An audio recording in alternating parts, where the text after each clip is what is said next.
Querido telespectador, você sabia que o cansaço persistente, irritação, falta de atenção e queda no rendimento, tudo isso pode ser consequência dos distúrbios do sono? É verdade, Júlio. E o problema na hora de dormir, os problemas na hora de dormir, eles são mais comuns do que até mesmo nós pensamos. Só para você ter uma ideia, existem cerca de 100 distúrbios do sono. E é sobre isso que nós vamos conversar agora com o Lucas Papa, que é fisioterapeuta, especialista em tratamento de distúrbios do sono e fisioterapia respiratória, a quem cumprimentamos. Lucas, que bom tê-lo aqui. É o Papa do assunto aí. Bom dia, Lucas. Esse trocadilho sempre fazem com vocês, hein? Toda hora. Bom, honra dele aqui conosco. Assim, que, de novo, a mesma brincadeira. É a mesma de sempre. Faz parte, né? Que bom. Tudo bem, Lucas? Bom tê-lo aqui conosco. Obrigado por ter aceito aí o nosso convite, porque esses temas é que o nosso telespectador eles precisam. Aí eu quero já te fazer uma pergunta, você me permite? À vontade. Vamos ver se é a mesma dúvida que eu tenho. Qual é, então, a importância de um bom sono na vida de uma pessoa? Tá. O bom sono, toda pessoa precisa de ter um bom sono. Isso é inevitável para a vida da gente, né? E as pessoas, principalmente agora, me passaram esse período de carnaval, com o sono atrapalhado ou através do estresse diário, né, que a gente vive aí constantemente, né, horários diferentes para dormir, então a pessoa não tem, de repente, um horário fixo para dormir e um horário para acordar, turnos diferentes, né? E todos esses problemas acarretam outros problemas ao longo do dia. Então, todas essas pessoas que sofrem disso, né, e que deixam isso transparecer para o sono, né, isso acaba atrapalhando a atividade diária dela, e isso vai acumulando, né? Então, todo esse acúmulo vão gerando consequências, e essas consequências acabam se tornando em coisas mais graves, né? Então, a importância do sono, de uma forma geral, ela é muito grande, porque a gente precisa descansar para poder repor toda aquela energia que a gente precisa para o dia seguinte, e a gente também precisa do sono para poder repor toda a necessidade, né, que a gente tem do organismo mesmo, até para a sobrevivência mesmo, né? Lucas, uma pergunta. Nós recebemos aqui outro dia um psiquiatra, Sim, especialista também sobre o sono, e ele trouxe uma informação para a gente, dentre esses 100 causas que o Serginho disse aí das causas dos distúrbios do sono, ele colocou o fator respiratório. Sim. É aí que entra o papel do fisioterapeuta? Sim, uma coisa está muito relacionada à outra, tá? A fisioterapia respiratória, de uma forma geral, ela é muito ampla. Você pode tratar de vários problemas que vão muito além do sono, né? Deixando isso um pouco ao lado, se tratando do sono, o distúrbio do sono, a apneia do sono, que hoje está sendo muito falado, já está bem mais conhecido do que alguns anos atrás, né? O que acontece? É um distúrbio respiratório. Querendo ou não, você precisa inspirar, oxigenar todo o seu corpo, oxigenar o seu cérebro para que você tenha um sono reparador. Então, se você não tiver um sono reparador, no dia seguinte você vai ter a consequência de cansaço, né, o estresse, enfim, uma série de fatores com que está totalmente relacionada à parte respiratória. A apneia mesmo, ela é uma cessação da respiração ao longo da noite e que está totalmente relacionada à fisioterapia respiratória. Por isso que o tratamento da apneia ele é sempre acompanhado, obviamente, também, né, com a medicina do sono, que hoje é uma modalidade nova, né, mas também tratado principalmente pela fisioterapia respiratória. Agora, Lucas, quando a gente pensa assim, a gente tem aquela sensação, olha, eu não dormi bem essa noite. Às vezes até dormi uma quantidade de horas regular, que o desejável é de 7 a 8 horas, né?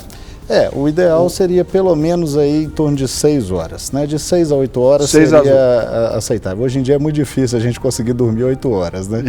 Então... Mas aí a pessoa, então, vamos dizer que ela se deitou às 11 horas da noite, acordou hoje às 7 horas da manhã. Vamos considerar essas 8 horas. Mas ela tem aquela sensação de que não descansou, já acordou, parece que cansado. Isso. O que deve ser observado, então? Tá. Na verdade, precisa observar vários fatores para perceber se ela tem algum distúrbio do sono, se tem algum indício de distúrbio do sono ou mesmo da própria apneia, né? O ronco excessivo, né? Geralmente a pessoa não percebe isso, ou às vezes até percebe, ela acorda com o próprio ronco, e isso já é um grande indício, né? Se a própria pessoa está percebendo o ronco dela, isso normalmente já é um grande indício de que... Você está passando dessa fase, né, Diogo? Deixa eu pensar um pouquinho. Mas o ronco não necessariamente é sinônimo de apneia. Então, muita gente ronca e não tem apneia. Normalmente, quem tem apneia vai roncar, normalmente. Então, defina pra gente aí, aproveitando esse gancho aí, Sim. o que é a apneia, faça essa distinção da apneia e o ronco. Tá. O ronco, na verdade, ele é uma vibração, né, aqui na região do pescoço, e você tem os músculos e gordura, enfim, acumulada na região do pescoço, que isso acaba tendo uma vibração, mas pode ser por deficiência, às vezes um desvio de septo, uma dificuldade na inspiração, uma posição que você está dormindo, né? Às vezes está comprimindo alguma estrutura, né? E aí você passa a ter um esforço e passa a ter esse ronco. Mas a apneia já é uma cessação dessa respiração, então por essa necessidade do organismo reagir a essa cessação, é quando você realmente para de respirar, e aí o ronco normalmente, essa passagem fecha e o ronco vem tentando fazer uma força, né, para que você inspire, e aí acaba tendo essa vibração e roncos excessivos, e aí vai aumentando, a doença ela vai agravando, né?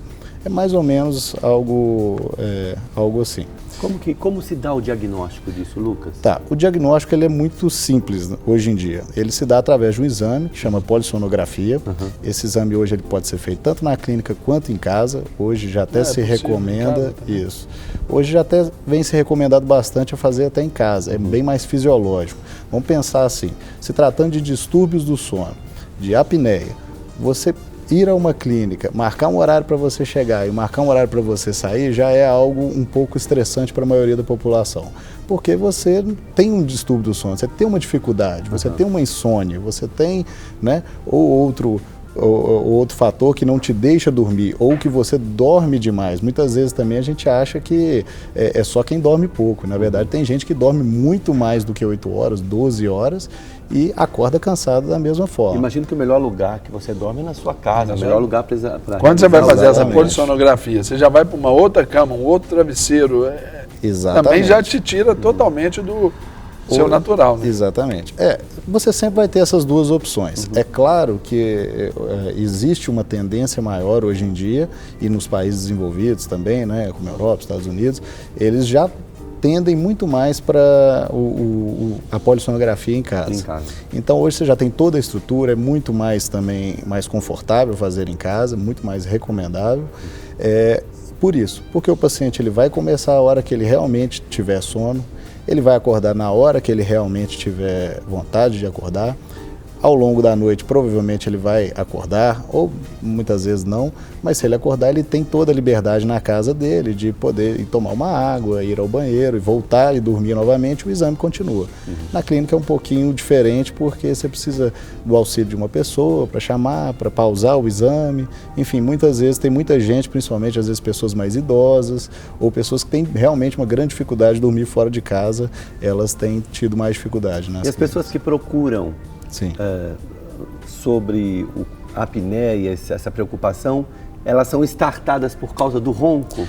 O ronco normalmente é o principal fator, porque o ronco é uma coisa que incomoda não só a própria pessoa, mas incomoda quem está do lado.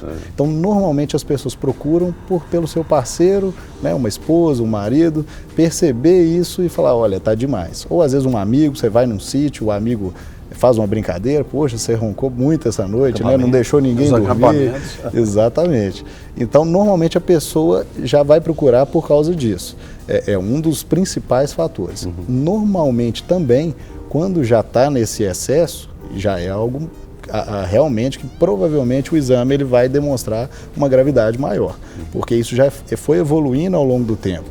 Então, é claro que existem complicações, né? Quando você deixa o problema aí, vamos dizer assim, rolando, né?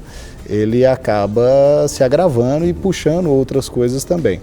Então, o ideal mesmo é procurar quando começar a perceber que tem alguma coisa errada, seja o cansaço ao longo do dia, dor no corpo, tem gente que acorda já com dor de cabeça, ou às vezes até a mandíbula e a boca doendo, porque da questão do bruxismo, né? A pessoa aperta o dente, né?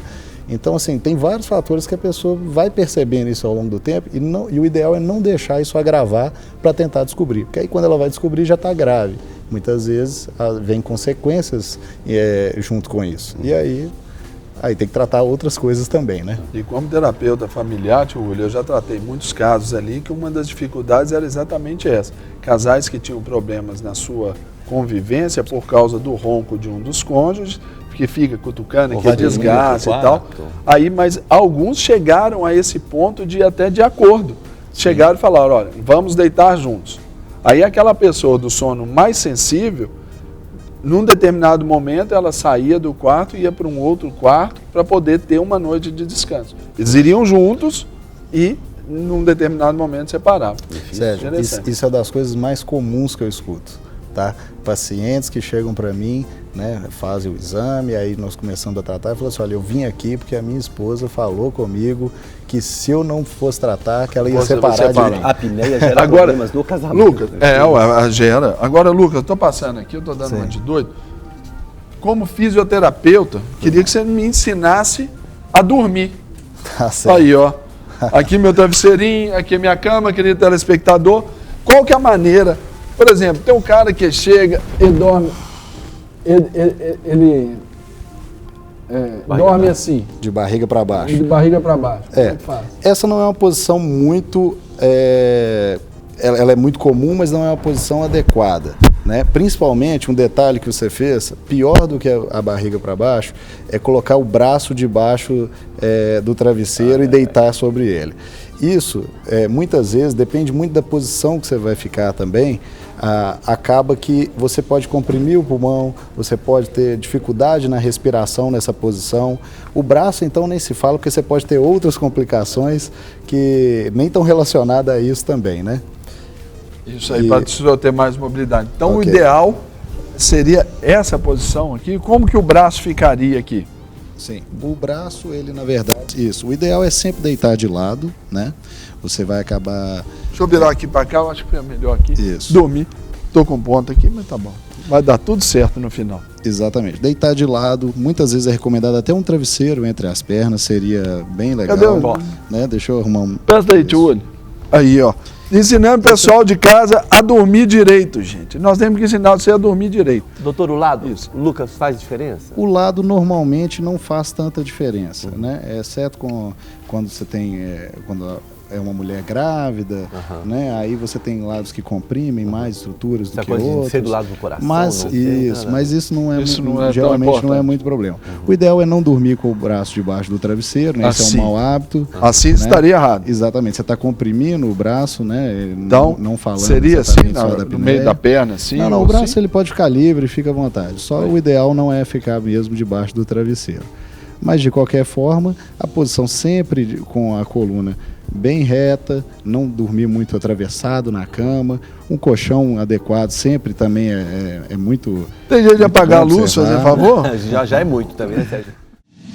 Para receber todas as novidades do canal, inscreva-se e se curtir o vídeo, clique em gostei. Aproveite para acompanhar a Rede Super nas redes sociais.